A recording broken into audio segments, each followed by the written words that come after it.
अस्सलाम वालेकुम। Many congratulations. अब आप सबके ऑर्गेनिक ऑर्डर्स अमेज़ॉन के ऊपर आना शुरू हो गए हैं। लेकिन असल चीज़ शुरू होती है अब, जो मैं हमेशा से कहता आ रहा हूँ कि फोकस ऑन रीस्टॉक मैनेजमेंट। अब आपने ये जज करना है कि किस रैंक के ऊपर मेरे डेली कितने ऑर्डर्स आ रहे हैं। एक अच्छा सेलर अपनी रीस्टॉकिंग सिस्टम ऐसे रखता है कि वो आउट ऑफ स्टॉक नहीं होता, नंबर वन।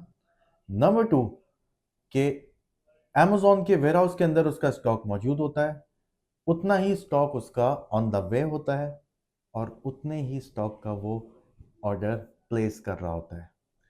और जो इससे स्मार्ट होते हैं उन्होंने 6-6 महीने की एडवांस पेमेंट्स की होती हैं अपने मैन्युफैक्चरर्स को, इसलिए ताकि उनकी प्रोडक्शन ना रुके। तब बंदा कैपेबल होता है, तब एक सेलर, एक ब्रांड कैपेबल होता है कि वो रीस्टॉक मैनेजमेंट पूरी तरह से कर रहा है। और ये तो अभी मैं बात कर रहा हूँ सिर्फ अमेज़ॉन की।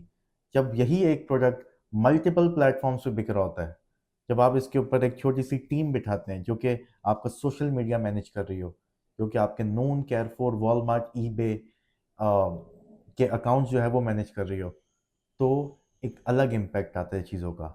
तब ये 300-500 की quantity is nothing for you. तो फिर ये चीज़ बड़ी छोटी सी हो जाती है और फिर आपको मैनेज करना है खाली। ना प्रोडक्ट आप बना रहे हैं, ना आप बेच रहे हैं, ना आपका प्लेटफॉर्म है, ना आपकी शिपिंग कंपनी है। आपका काम है सिर्फ मैनेज करना, चीज़ों को जोड़ के रखना। और यही एक अच्छे ब्रांड, एक अच्छे सेलर की स्पेशलिटी होती है। आगे बढ़ते हैं अब। और क्या ऑप्शंस हैं अमेज़ॉन के ऊपर जो मुझे जानना ज़रूरी है? मेरे साथ हैं स्क्रीन के ऊपर। We will click on inventory, manage inventory. जैसा कि मैंने पहले कहा था कि आधे से ज़्यादा अमेज़ॉन इस ऑप्शन के अंदर है। अपनी लिस्टिंग को आप किसी वक्त भी एडिट कर सकते हैं। जैसे कि अभी हमने लिस्टिंग की थी कॉफ़ी मग की। इस कॉफ़ी मग की लिस्टिंग को मैं एडिट में जाऊंगा। लेट्स से मुझे इसकी प्राइसिंग चेंज करनी है, मुझे इसके ऊपर सेल लगानी है। सेल में कैसे लगाऊंगा? मैं योर प्राइस को इंक्रीज कर दूंगा। अगर मैं इस प्रोडक्ट को 50 दिरहम का बेचना चाहता हूं और मैं योर प्राइस को ले जाऊं 100 दिरहम तक, योर प्राइस 100, सेल प्राइस 50। अब क्या कस्टमर को नजर आ रहा है कि उसकी स्क्रीन के ऊपर 50% ऑफ लिखा आ रहा होगा। Amazon का मोबाइल वर्जन अलग होता है, Amazon का डेस्कटॉप वर्जन अलग होता है। 88% लोग Amazon के ऑर्डर अपने सेल फोन से प्लेस करते हैं।